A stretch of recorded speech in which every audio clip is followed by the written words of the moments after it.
Welcome to What the Paper Said, in which I, Patrick Crozier, skim through the Times from 100 years ago, read some of the articles and comment on the ones I find interesting. In this episode, the week ending the 25th of January 1925, not for the first time and not for the last, it's the gold standard. Also this week, overcharging in Twickenham and charging over as South London's drunks seek to quench their thirst on a Sunday night. But first, some of the other items that have caught my attention this week. After a year of public attacks, Leon Trotsky, one of the leaders of the 1917 Russian Revolution, has been removed as president of the Revolutionary War Council. Interesting that Stalin waited this long. I can only imagine he wanted to be absolutely sure that he would succeed. Also interesting that the Times article makes no mention of him. The appeal to raise funds for the repair of St Paul's Cathedral has surpassed its target of £112,000 and hit £155,000 in about a week. According to me, that's about £80 million in today's money. In the latest instalment of the long-running Clydebank rent strike saga, officials and police encountered barricades, angry mobs, stones, buckets of water, and a woman armed with a knife. A policeman has been shot dead in Wolverhampton. In the 14th of December episode, I mentioned the unsuccessful attempts by the people of Hull to prevent one of their townsfolk being executed for murder. This week came the news that a man who was convicted of murder at the Old Bailey has had his sentence commuted by the Home Secretary. The judge felt that his experiences in the war had made him do it. Two men suspected of being Irish Republicans have been arrested on suspicion of plotting to blow up a British battleship in Portsmouth. One battleship that has been blown up is HMS Monarch. It was a battleship that was condemned following the Washington Naval Treaty. Rather than scrap it, this week the Royal Navy used it for target practice. A man has been convicted of filing down pennies to the size of a shilling in order to defraud the owners of a cigarette vending machine. So they had vending machines in those days. I didn't know that. Once upon a time, no rundown of the football scores was complete without accompanying information about the football pools. This was essentially a lottery, but because it had an element of skill, you had to guess which games would end in a score draw, it managed to stay within the law. Over the last few weeks, in 1925 to be clear, a number of people have been in court accused of ready money football betting. This sounds a lot like the football pools, except that the guys who made fortunes out of the pools, such as John Moore's, are in business at this time. Somehow they remained inside the law.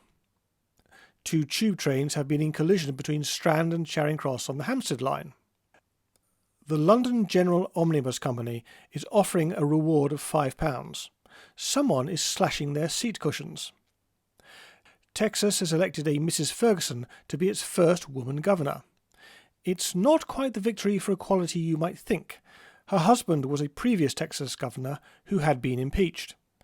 He was a Democrat, in case you felt the need to ask. General Lanrezac, head of the French Fifth Army at the outbreak of the war, has died. It was he who fell back without telling the British to his left. For those of us who can remember the Yugoslav civil war of the 1990s, it seems amazing that Yugoslavia ever existed in the first place. It was formed in the aftermath of the First World War from Serbia, Montenegro, and the Serbo-Croat-speaking parts of Austria-Hungary. While they shared a common language, maybe not Slovenia, they shared very little else. This week, the authorities in Belgrade, that's Serbia, are prosecuting the leading Croat politician, a Mr. Radic, for treason. There is a suggestion that the evidence is forged. Elsewhere in the Balkans, the Soviet Union has established the Moldavian Soviet Socialist Republic. This threw me at first. Surely Moldavia is the old name for Moldova, and surely Moldova, or Bessarabia as it was then known, was part of Romania. And so it was. This Moldavia exists to cause trouble on Romania's border, and if that sounds familiar, then yes, it is more or less where Transnistria is now. I occasionally joke about the Times referring to the Spanish dictator as the Marquis de Estella, when history knows him as Primo de Rivera. I was very surprised to see that now, or at least in a single editorial, the Times now knows him as Primo de Rivera. I shall be monitoring the Spanish dictator naming situation carefully. It would be nice to see some light shed on the matter. Something that many Britons will be thinking this Sunday afternoon when they will experience a total eclipse. I saw this in an article about London pub opening hours. The outstanding fault of the different views of the justices is that on Sunday nights there is a rush over the bridges from the south side of the river after 9 o'clock to public houses in the City, Westminster and Kensington. The class of trade brought by this invasion is not popular with licensed victuallers who keep open until 10 p.m. Still sell them the beer, though. As regular readers will know, I am something of a libertarian. I believe in low taxes and low regulation. That's a large part of the reason I do this. How free were our forebears, and did it work? Usually the answer is yes, but sometimes you wonder.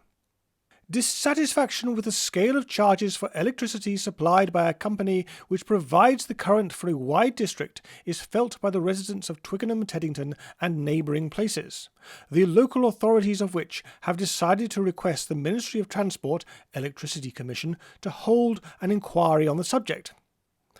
I love the fact that it's the Ministry of Transport that is responsible for such matters. The company in question is the Twickenham and Teddington Electricity Supply Company Limited. This is important. At this time, not all electricity providers are privately owned. They also tend to be local because DC current, which they tended to provide at the time, could not travel long distances. And indeed still can't, to the best of my knowledge. A reduction of a penny per unit at the beginning of this year for electricity for lighting still leaves the charge at 11 pence per unit in Twickenham, compared with 6.5 pence per unit in Isleworth. The phrase electricity for lighting implies there is electricity for other things. But what? Early wirelesses, perhaps? But of course there is a bigger point here. The great fear is that if utilities like gas, electricity or water were truly privatised, then they would be able to charge whatever they liked, safe in the knowledge that their customers would have no choice. You could just about argue that this is what the Twickenham and Teddington Company is doing, but it's worth pointing out that their neighbours are not. Why, one wonders. A possible explanation is that demand is high and capacity low, in Twickenham that is. Or, to put it another way, the choice, for customers, is high prices or blackouts. Oh, to have that choice. Regular viewers will know that I am constantly banging on about gold, money and the gold standard. Well, this week's no different. On Wednesday, the Times published a long article by their city editor on the prospects for a return to the gold standard. For the uninitiated, in very simple terms, this means that you can show up to the Bank of England with a £5 note in your grubby hand and get gold in exchange. The state, of course, is involved, which makes things rather more complicated. No financial event would have such national and international importance as the return of this country to the gold standard. There is no question that by fixing exchange rates, it would help international trade. By eliminating most price fluctuations, it would help domestic trade. He then goes on to talk about how it will also encourage others to return to the gold standard, such as the Netherlands and Sweden. Talking about Russian peasants' preference for gold, he says, "The instinct may be barbarous, but it is sound. The peasant who had parted with his crop for a packet of paper roubles one day found, when he came to spend the money, that he could buy less seed than was required to sow a fresh crop." He then talks about how Britain went off the gold standard in 1914. In 1914, the belligerents found that they would have to spend such large sums on the war that they could not maintain their currencies on a gold basis, since it would be too rigid for war financing, which might require, as in fact it did, unlimited credit. Well, that's one way of putting it. They needed to print money is another. Legally, our notes are convertible into gold, But as it is not possible to export the gold, the right is valueless. If that is true that notes is convertible, it is a surprise to me. And then there's this reminder of just how serious going off the gold standard can be. Contracts made in terms of gold sovereigns before the war have, by legislative enactment, since been discharged in the less valuable paper pounds. He then talks about how during the war gold ended up in the US. This gold, being the basis of credit, has led to a very great increase in the volume of purchasing power, and, as the volume of purchasable things did not expand in corresponding measure, the prices of goods in the United States are about 60% above the 1914 level. Wow. If true, so much for my belief that gold prevents inflation. He then talks about how the gold standard was restored after the Napoleonic Wars, the most obvious historical parallel with the 1920s. In fear of a rush to present notes in exchange for gold, because gold stood at a premium, it was decided that the Bank, this is the Bank of England, should deliver standard gold bullion for notes, provided that the amount should not be less than 60 ounces. I think something like that is going to happen again. Anyway, that's all for this week. At this point, I believe I'm supposed to say something about liking and subscribing, if you're logged in, that is. In the meantime, I aim to have something up next week, but I promise nothing.